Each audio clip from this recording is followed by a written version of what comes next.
Alright, I'm going to show you how to use this hair modeling piece that I have made to make wigs for my Fantasia doll. It's going to be kind of a long tutorial. I'll try and make some timestamps.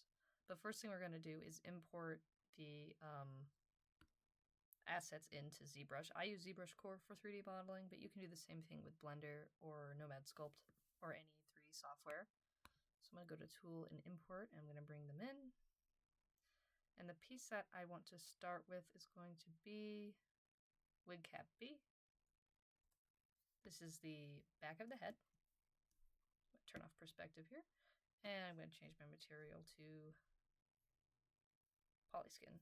Okay, I'm going to go to my subtool. I'm going to duplicate this, and I'm going to import the next piece, which is going to be Bang Piece A. These are the two pieces that you'll be adding whatever you 3D model on top of. And then there's also going to be this bang cutter object in here. So how this works, let me turn it red so you can see.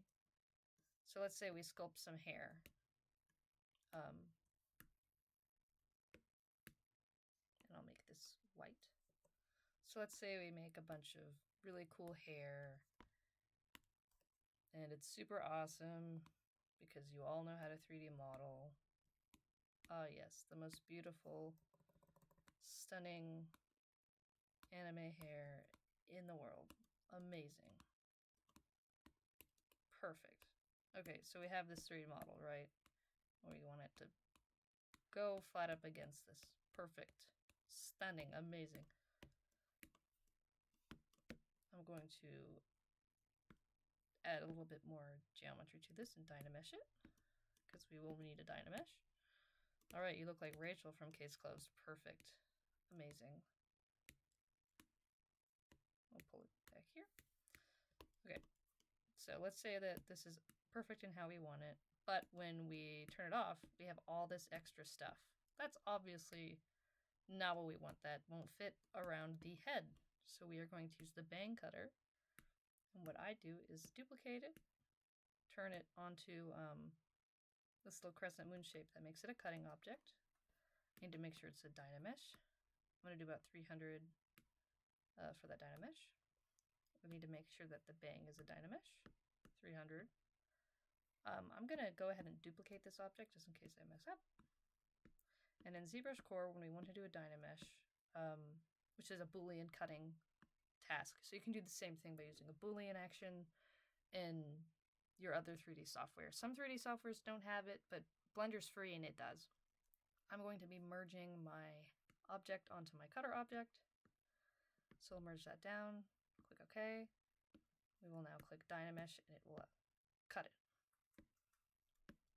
So as you can see, it now cut that out for me, which is perfect. That's exactly what we want.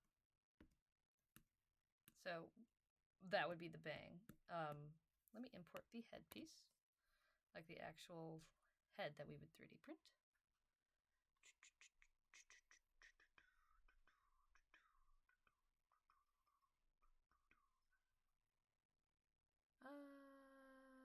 Yes.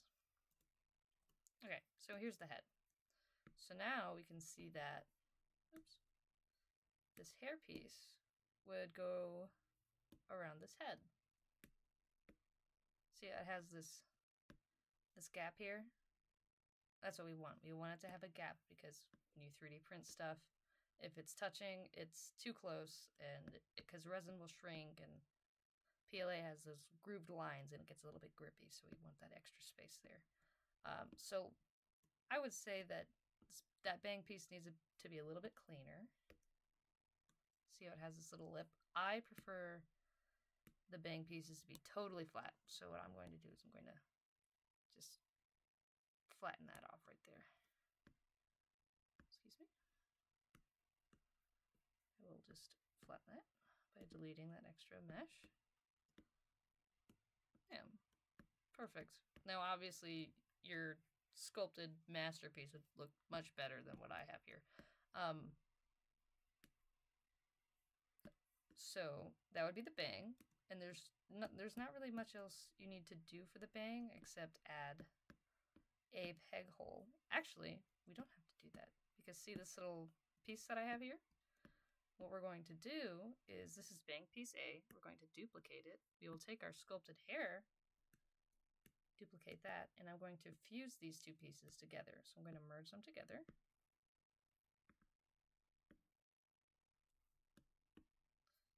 And now I'm going to click Dynamesh and fuse them. Oh, we need more resolution. Okay, cool. Now, I'm not sure how Boolean actions work in other softwares, but I like to clean this up just by holding Shift and smoothing it out.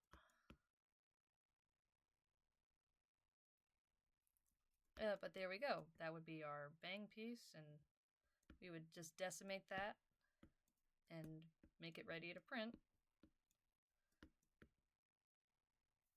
But essentially, you sculpt your hair, chop out the inside, and then fuse it to that bang piece, and that automatically adds that peg in there. And that peg will fit perfectly inside the wig back piece. So to sculpt on this one, what I would do is, you know, the same kind of thing.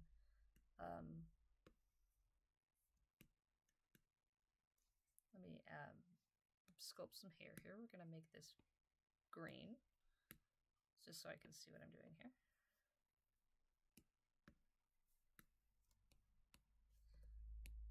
And I'm just going to pretend to make the world's best, most amazing, pretty hair. Ah, yes. We'll get a nice mohawk going here. Perfect.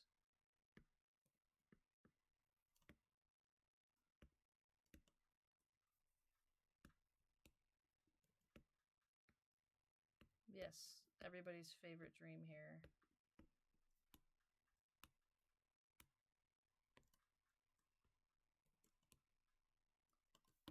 You know, you would do this, you need to make sure that there's space for the ears as well.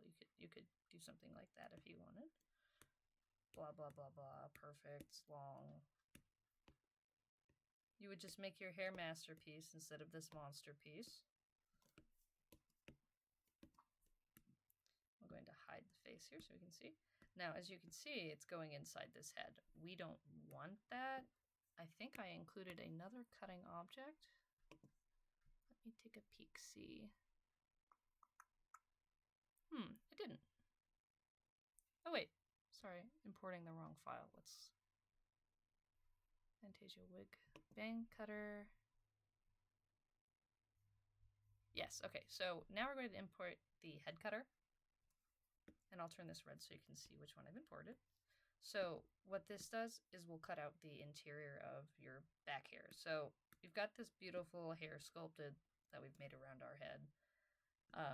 But we can't just fuse it into this because it's making all this extra geometry that we don't need.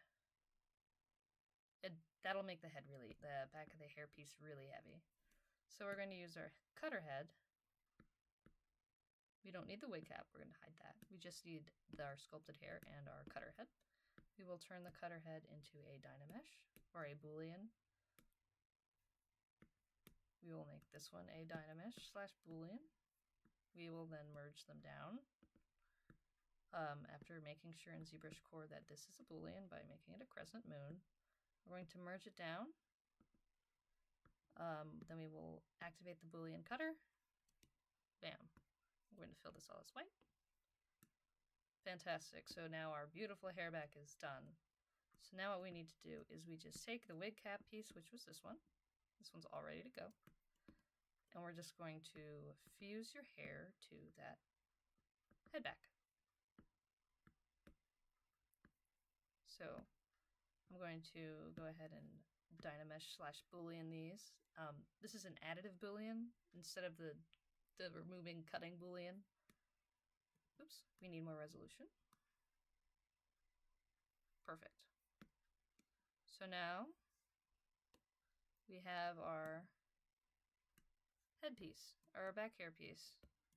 We can smooth that out, clean it up a little bit. But now that's all one piece, all connected. So we have our hair back.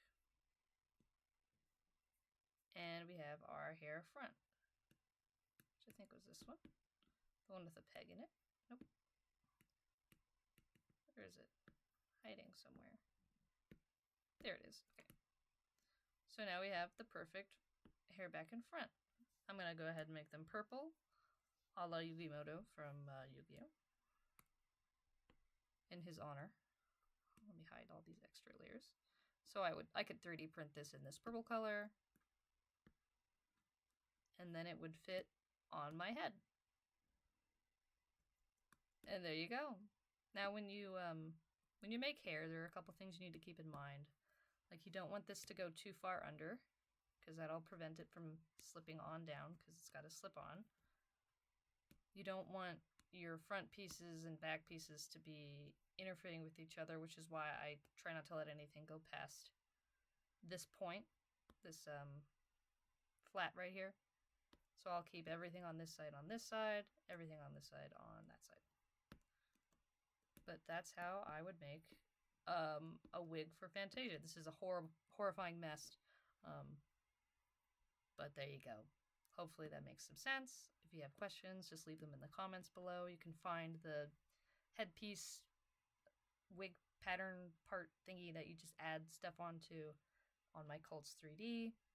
And of course, anything you make with that, you can sell and get all the money you can from it. Just you make a wig, you sell it and let people buy it. It will not make me sad. I would prefer people to make money from their creative endeavors. But yep.